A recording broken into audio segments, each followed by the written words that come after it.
I think you shut down the Hoover Building immediately. I think you literally opening it up the next day as a museum of the deep state. And you let everybody walk the halls for free and leave that behemoth open 365 days a year. You need like 20 people in a skiff to run the FBI. The other 7,000 agents that are sitting in that building should be chasing criminals around America. Well, that's a crazy idea. You mean the bureaucracy has become bloated in Washington, D.C., and the giant government building filled with people wearing club-striped ties and plotting against the Trump administration? We should find something else for them to do? Is that what you're saying? I think so. Well, happy Wednesday. Happy hump day to you. Hump day in the Clinton household. Mailbag day on the Chris Plant Show. And Transgender Day at the U.S. Supreme Court because the Democrats are trying to advance the cause of child genital mutilation. They love child genital mutilation. They want more children to be mutilated, to be given irreversible drug therapies that will make the boys less manly and the girls less feminine, because the Democrat Party has a lot of mental issues. Now, Peter Navarro has been named to a senior post in the Trump administration. And you may recall Peter Navarro was in the first Trump administration, and he was found to be in contempt of Congress and sent to prison. The first former White House official ever imprisoned on a contempt of Congress conviction. A little bit ironic there because Barack Obama's Attorney General, Eric H. Holder Jr., Barack Obama's wingman, was found to be in contempt of Congress for refusing to cooperate with congressional oversight on the matter of Fast and Furious, where the Obama people and Eric H. Holder Jr. were funneling weapons to Mexican drug cartels. The Congress was investigating, and then the drug cartels' weapons were provided by the Biden people, were used to kill at least one American federal agent and to kill lots of other people, too. And they, hey, who put the tracking devices on those rifles? I can't believe we forgot to put tracking devices on the rifles. So we just gave the cartels truckloads of weapons that they used to kill a lot of people, including at least one U.S. federal agent, right? And Eric H. Holder Jr. refused to cooperate with the Congress. He was found to be in contempt of Congress, and he laughed. He literally laughed. There are no consequences for Democrats in Washington, D.C., because we have a very corrupt city here, very corrupt city. But Peter Navarro was one of a number of Trump administration officials sent to prison by the Democrats for doing things that Hunter Biden not only did, but is doing right now, defying a congressional subpoena and just amazing stuff. Contempt of Congress. I'm in contempt of Congress. I feel contempt for Congress every day. Is there a law against contempt of Justice Department? How about contempt of intelligence community? Is that against the law? Because kind of interesting. But Peter Navarro now coming back to the Trump administration because, President Trump knows that he was unfairly targeted and treated unfairly by our so-called justice system. But now he has been named senior counselor for trade to President Trump, senior counselor at the White House. And that's a good thing because Peter Navarro, who I've met and who I like very much, very nice guy. He's been on my TV show at Newsmax. Very nice guy, really nice, relaxed guy. In fact, he was on my TV show shortly after he was released from the Biden Democrat gulag that they stood up for their political enemies, and they targeted Trump administration people. And again, that's why we're talking about upending the FBI, because it's been so corrupted, and the Justice Department because it's been so corrupted, and the intelligence community because it's been so corrupted by the Democrat Party. by the left, the American left. So now Trump taps Navarro for key trade role. Trump picks Peter Navarro as top trade advisor. And he's a smart man. He was treated criminally, I would say, by the Biden administration, Justice Department, and FBI, and the Democrats on Capitol Hill, who behave as third worlders behave everywhere you look. Aren't they amazing? Yes, they are. So we've got that, and I've got at the Supreme Court today, there are a bunch of tranny protesters who are demanding that children, I believe as young as 2 years old, should be considered to be transgender and should be subjected to some kind of chemical, pharmaceutical mutilation, dismemberment, and surgical dismemberment as well, because the Democrat Party has a lot of mental issues and even more sexual issues. Wah, wah, wah. Isn't that amazing? Yeah, and the Biden administration is all in with the idea of children being considered transgender. Wait till you hear these people that we've got for you there. Amazing stuff. Now, it's also Mailbag Day, as I mentioned. Let me jump into the mailbag because Mailbag is important on Wednesday. Hump Day at the Clinton household. Mailbag Day on the Chris Plant Show. So T-Bone says, Happy Hump Day, Chris. I'm curious as to why. Why didn't Biden hand over the reins of his presidency to Kamala and then tell her to pardon Hunter Biden before she leaves? Wouldn't that have been a better way of, how not to insult the American people than this in-your-face tactic of, hey, for almost 11 years, more than a decade, more than 10 years, anything Hunter Biden did, he is absolved. Now, that is a good and fun question. I think that the answer is that Joe Biden is going to have to be pulled out of the Oval Office by his ankles, and his fingernails will be dug into the desktop of the Resolute desk in the Oval Office. He really wanted to get there, and his wife really, not a Dr. Jill, really wanted to be First Lady. And once Joe Biden got in there, and he's furious. Let me say this also, T-Bone, that he is furious that the Democrat Party sabotaged him, kicked him out of office. While he was serving his first term as president, he believed he deserved a second term and should be the party's nominee. And he is kind of like, screw you, Democrat Party. So he's not doing them any favors, and he's sabotaging them all over the place, too. And, yeah, if he had stepped down, then Kamala could become the fake first woman president, first woman of color president, and Joe Biden would be given a little bit of credit for that.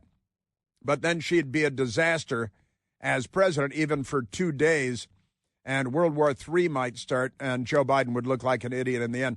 I think, T-Bone, the answer is selfishness, greed, lust for power. Those are the answers to your question. Why didn't he give it to Kamala and let her pardon Hunter? And I think the arrogance of power has it that he can do this and nobody will, write a negative word about him in academia or at the New York Times. And it's been more or less true. A little bit of criticism here and there, but not a lot. Wah, wah, wah. And they love the in-your-face thing. What does he care? They don't care. Don't you know who they are? They're in charge. Rocket scientists. In the mailbag today, rocket scientist says the Biden crime family was only federally pardoned by Biden. Should partisan state and local prosecutors follow the Democrats' lead and start prosecuting the Biden crime family in 95% of Republican voting areas? Now, look, the Democrats have done this with their left wing. They got the George Soros prosecutors in New York and left-wingers in Atlanta and beyond. Democrats targeting President Trump and prosecuting him. And rocket scientists ask, well, why don't Republicans do the same thing where there are Republican prosecutors and attorneys general, state attorneys general across the country? Why don't they target the Biden crime family and start charging them with taking money from communist China and Ukraine and quid pro quos. Remember quid pro quo? That only applies to Republicans, of course.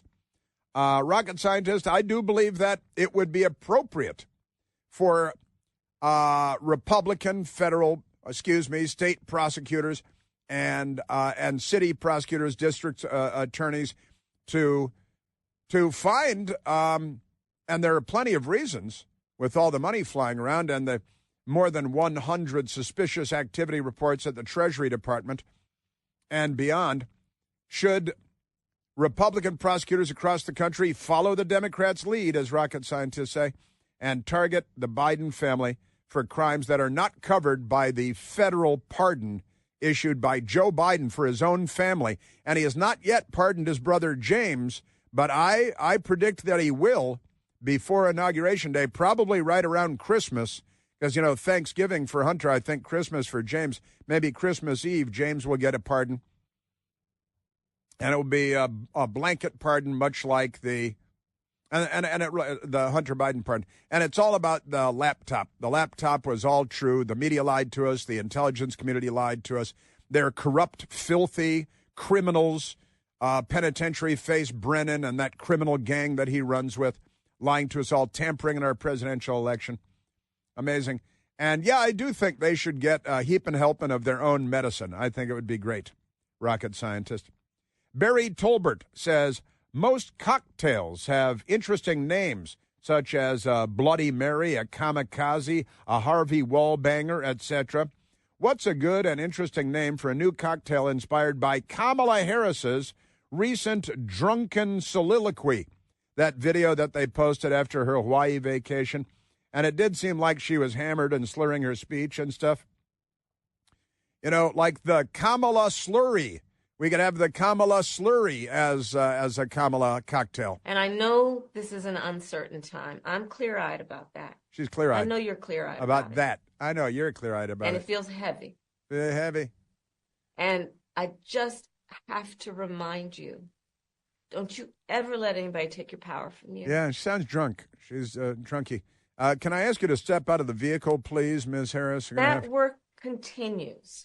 At work. The work must continues. At work continues. The work must continues. Hammered or that dumb? Those are the only two possibilities there. Yeah, we started talking about it this morning, Barry Tolbert, but yeah, the Kamala Slurry, maybe a blender drink of some kind. We'd have to put something Indian in there, right? And like curry, have a little curry thing. The Kamala Slurry be shooters. That's great. That's great. After the inspired the soliloquy, he said, "I've got a few ideas, but I'll leave the naming to you, the professional entertainer. P.S. If Bongino gets the Secret Service appointment, Chris Plant is the easy choice to take his time slot." So it says right there. That'd be nice for me because I could sleep in a little. I wouldn't have to get up as early as I get up now. I got up in the 3 a.m. hour this morning, 4 a.m. hour yesterday morning. The noon to 3, it's a nice time slot. It is. That's why Rush Limbaugh liked it. It's good on the West Coast, too. Great stuff. Jim Ballard says, should the Republicans do away with the filibuster before the Democrats get the chance? Nice guys finished last applies in politics also. I actually like the filibuster. I think the Senate, it's important to maintain traditions and customs. I think the Democrats should be prevented from doing away with the filibuster. They should be vilified and demonized for doing away if they, as they try to. They should be prevented from doing away with the filibuster. I like the filibuster. It's one of the great rules of the Senate. And it keeps it's one of the things that makes our country stable and keeps our country stable. The envy of other beep-hole countries around the world. And the Democrats want to turn us into a beep-hole country. I don't think we should fall into that one. I think we should keep the filibuster. I like the filibuster. But that's me. The Democrats would destroy everything, pack the Supreme Court, and, they've already destroyed the schools and do away with the filibuster, corrupting the Senate, stealing power. I like the filibuster, but that's me. The all-new third generation, that is our mailbag for the day, I should say. That is our mailbag for the day, and thank you very much for contributing. I'm sorry I can't get to everybody in the mailbag. It really is impossible. It's only a 3-hour show. If I went from 9 to noon and then noon to 3, then I'd have 6 hours. Then I'd be able to get to more stuff. Then I go do my Newsmax show, which I'm going to do later on today as well. The all-new third-generation Eden Pure Thunderstorm air purifier is finally here, the third generation. It builds on the first 2 generations. The incredible success of the first 2 generations earned thousands of 5-star reviews on Al Gore's Amazing Internet, immediately became a bestseller. We've got 2 of them at home. This new Thunderstorm uses 2 different technologies that scientific studies have shown, help to kill up to 99.9% of bacteria and viruses in the air. The air you're breathing. It removes dust and pet stuff and smoke and more out of the air, helps get rid of any odor. No filters to replace over and over again. The Thunderstorm will help get rid of any stinky smell, guaranteed. Talking trash cans, stinky shoes, your mother-in-law's cooking, left-wing protesters, even Michael Moore, no match for the Eden Pure Thunderstorm. Any smell will disappear in just a few seconds. And right now, you can save $200 American on an Eden Pure Thunderstorm 3-pack for whole home protection. 3 of them. Put one in your basement, one in your teenager's room, one in the kitchen, any place you like to breathe clean, fresh air. Make one as a gift. All you have to do is go to EdenPureDeals.com on Al Gore's Amazing Internet. Use the discount code CHRIS3, CHRIS, and the number 3 to save $200 on 3 Eden Pure Thunderstorms. That's EdenPureDeals.com. The discount code is Chris and the number 3. Yes, sir. Yeah. All right, we've got we've got more on the Trump cabinet and what's going on with Pete Hegseth, and then the Democrats and transgender babies coming up. Chris here with a list of things that none of us should trust. The Washington Post, the New York Times, anything on CNN. Here's a list of things that I do trust. The Washington Times. Support real journalism for just $1 a week at WashingtonTimes.com/Chris. We are getting suggestions on the Kamala cocktail, too, the Kamala cocktail. Gina says the cocktail should be called the Dirty Knees. Dirty Knees. We've got the Kamala Kami, kind of like the Kamala Kami, like the Kamikaze, right? The Kamikaze, but the Kamala Kami. And the Comatose, that's one of them. And Cowboy Bob says, how about Drain Bamage? Drain Bamage got the cocktail, sort of variation on Dane Bramage. But there it is. Yeah, Drain Bamage. That's perfectly good. I like that. So a lot of suggestions there. There should be bars across the country creating Kamala cocktails. I wonder if there are already, because it's certainly a good idea, isn't it? And I've got updates on President Trump and his cabinet and Pete Hegseth and the Democrats and transgender children and babies. They should be kept away from the children altogether, and the assassination in New York.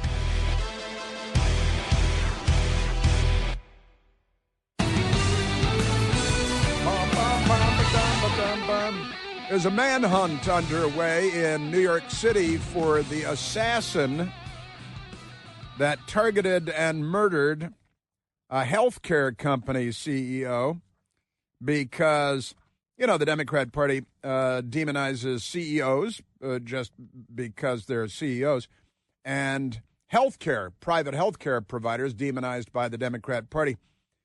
Then United Healthcare CEO Brian Thompson targeted, not a random attack, assassinated. They're looking for a white male. It's always easy to name the race of the person when they're white and on the run. That usually comes out pretty quickly. A white male about 6 feet tall wearing various colors. And the police are hunting for him. He was wearing a black mask. They still haven't said whether it's a ski mask or a surgical mask, or they said, I was reading one said it was a black face mask. And Michael Pearson, I said, well, is that a blackface mask? Like Justin Trudeau? Like Ted Danson? Blackface? Was he wearing blackface? Because that would be frowned upon. Or was it a face mask that was black? A face mask that's black in color. Remarkable. I'm telling you. Also, the Fox News people reporting Trump announces picks for Army Secretary, Trade Advisor, Hostage Envoy, NASA Administrator. And there's a big hubbub over Pete Hegseth, his pick to be Defense Secretary today as well. President-elect Trump, Fox News reports, announced several more additions to his incoming administration on Wednesday, including his choices for Army Secretary, Trade Advisor, Hostage Envoy. We didn't have any hostages when Trump was in the White House. And then the Democrats, the weak, spineless, gelatinous, war through weakness crowd of Biden and the Democrats came in, and suddenly American hostages, and they're being murdered, and who knows what else. But President Trump continues to name people. Daniel P. Driscoll of North Carolina, a veteran and venture capitalist, will serve as Secretary of the Army, and put out a statement. A former soldier, investor, political advisor, Dan brings powerful combination of experience to serve as a disruptor and change agent. Trump posted on Truth Social. Also selected Peter Navarro, as I mentioned earlier, to be trade advisor. Adam Bowler to be a special envoy for hostage affairs, which we didn't need when Trump was in the White House first time, but now Democrats, we need that. And Jared Isaacman to head up NASA. I'd like to head up NASA myself. At least I'd like to go into space with NASA. I think that'd be a ton of fun. That'd be great. So those are kind of a big deal. And the Kash Patel, Trump's pick to lead the FBI and to be a disruptor there because of how corrupt the FBI has become under the Democrat Party leadership. Kash Patel, Trump's pick to lead FBI, targeted in Iranian hack. The Iranians and the Democrats are on the same side. They hate the Jews and Israel. They chant from the river to the sea. The Democrats fund the Islamic Revolution in Tehran so that they can continue with their nefarious, dirty deeds against civilization, because the left and the Islamists have a lot in common. They both love death more than we love life.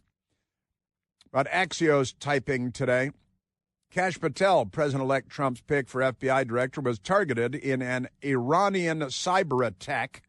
Semaphore first reported on Tuesday evening. This would mark the latest in a series of alleged Iranian hack attacks on Trump's associates, but not on Democrats because they know where their bread is buttered. Federal officials have been investigating allegations of Iran-based hackings on Trump allies since the summer, and prosecutors charged 3 Iranians in September in connection with a cyber attack on his 2024 election campaign. Sure, Kash Patel's communications were targeted during the cyber attack, according to CNN and CBS News. An FBI spokesperson, who is genderless, declined to comment on the specific incident because Kash Patel's not a Democrat.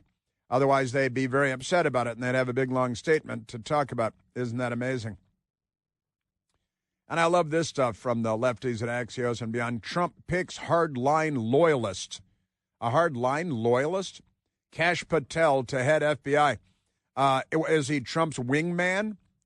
Like Eric H. Holder Jr. was Barack Obama's wingman? And then Eric H. Holder Jr.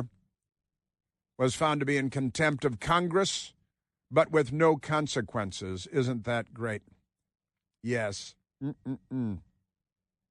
Wah, wah, wah. Yeah, and the Washington Post today has a story. It's not just Kash Patel.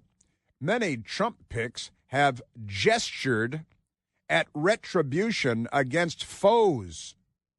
The Washington Post headline. Gestured? What does that mean? Gesture? You mean they haven't actually said it, is what it means.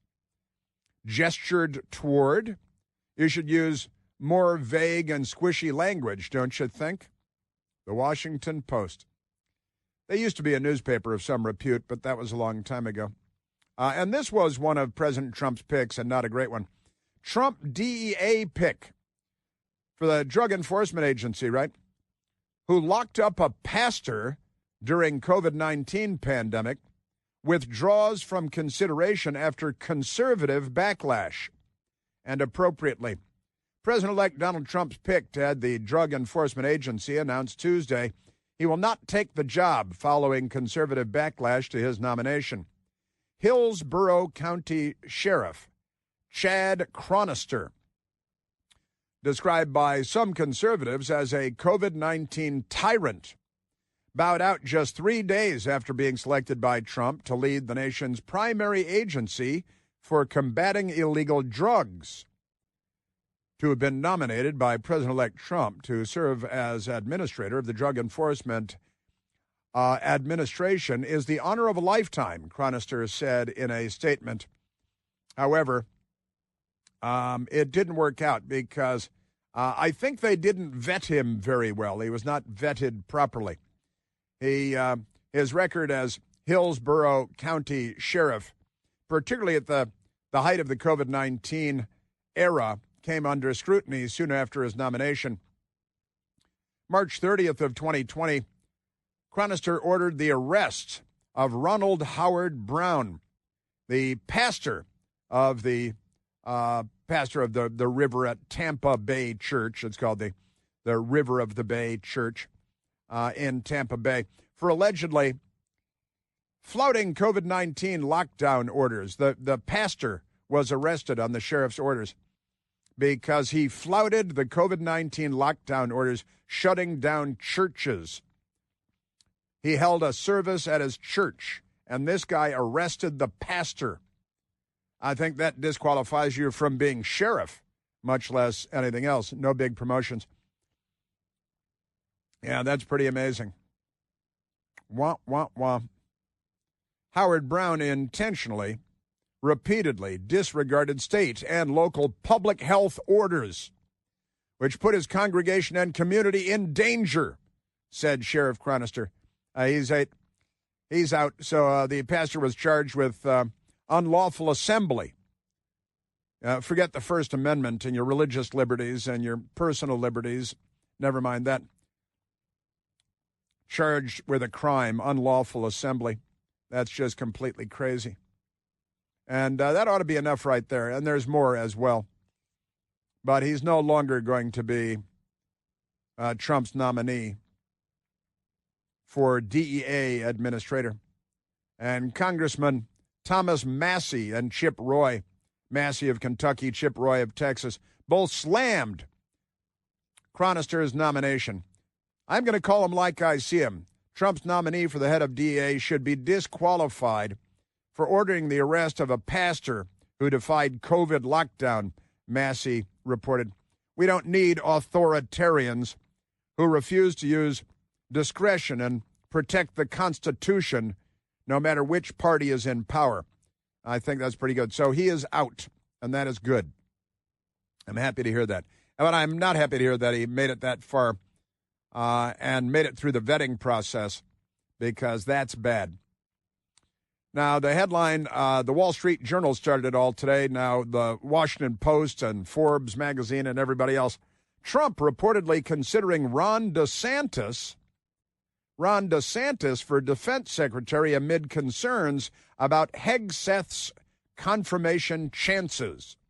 Now, they're digging up all kinds of dirt on Pete Hegseth, and he, in the Army, served overseas in combat, awarded 2 Bronze Star medals, and his CIB Combat Infantryman badge, and all this good stuff. And he would be a good disruptor. I do believe that.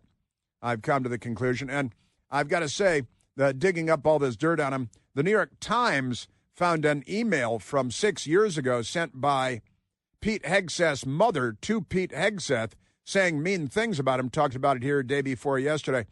But this morning, Pete Hegseth's mother, Penelope, appeared on the Fox News channel, and she has come out to say, listen, that email from 6 years ago is not exactly the whole story. So Pete Hegseth's mother, Penelope, this morning. Let's go back 7 years, which if we all went back 7 years, we would see that maybe we were not the people we are today. But they were going through, Pete and his wife at the time were going through a very difficult divorce. It was a very emotional time, and I'm sure many of you across the country understand how difficult divorce is on a family. There's emotions. We say things. We say things. We do things. She was being a mother and a disciplinarian, and she was taking it to her son, Penelope Hegseth, this morning. I wrote that in haste. I wrote that with deep emotions. I wrote that as a parent. And about 2 hours later, my husband tells me I should think through things a little bit more. But Pete and I are both very passionate people. I wrote that out of love. And about 2 hours later, I retracted it with an apology email, but nobody's seen that. So it was a difficult time. It was a difficult time. She was having a difficult time, and she sent her son an email, and it was harsh. And then the New York Times got it because he was selected by Trump. So they proved that they're frauds every day because they don't do investigative journalism of Democrats, only of Republicans. Now, at the same time today and honestly, mulling DeSantis for defense secretary, the current Republican governor of Florida, of course. Interesting. We think he has presidential ambitions. Would it be politically wise of him to take a job where there is guaranteed to be controversy in his time serving as defense secretary in a Trump administration? Would be more wise of him to just hold steady as governor and look at his political fortunes going forward. Entirely up to him, of course. What do I know? But I'm telling you. Also, the Washington Post today, it is yesterday actually, but a fun piece. Trump should abolish this wasteful intelligence agency. Talking about the Office of the Director of National Intelligence, and I agree. Glenn Kessler wrote the piece, and I saw him yesterday on the Newsmax channel in the afternoon. Glenn Kessler, Kessler, but it's actually, who is it? What's his name? My Washington Post piece won't come up on the computer because we don't pay for it here. But talking about getting rid of the Office of Director of National Intelligence, and I think that would be a perfectly good idea. I'd like to get rid of the Department of Homeland Security, which is not necessary, was ginned up after the bureaucracy failed us September 11th, 2001. Said, well, the bureaucracy failed us. We need more bureaucracy. The intelligence community failed us. You know what? You know what we need? We need a director of national intelligence. You already had that. It's the CIA director. That's what the CIA director does, for the love of. But I'm telling you. Yes, sir. So, cutting government, I think that's a good idea. It is Glenn Kessler. Oh, it's not Glenn. Right. Who is it? That's what I'm screwing up. Oh, yeah, Ronald Kessler. That's right. I apologize. Good. And it's a thoughtful, smart idea. I like it. All right, now look what I've done. We still have the transgender battle going on at the Supreme Court. Well, you hear these people. This woman from the ACLU and a transgender person. How about transgenderism for 2-year-olds? What do you think of that? That's where the Democrats are today. They are not well.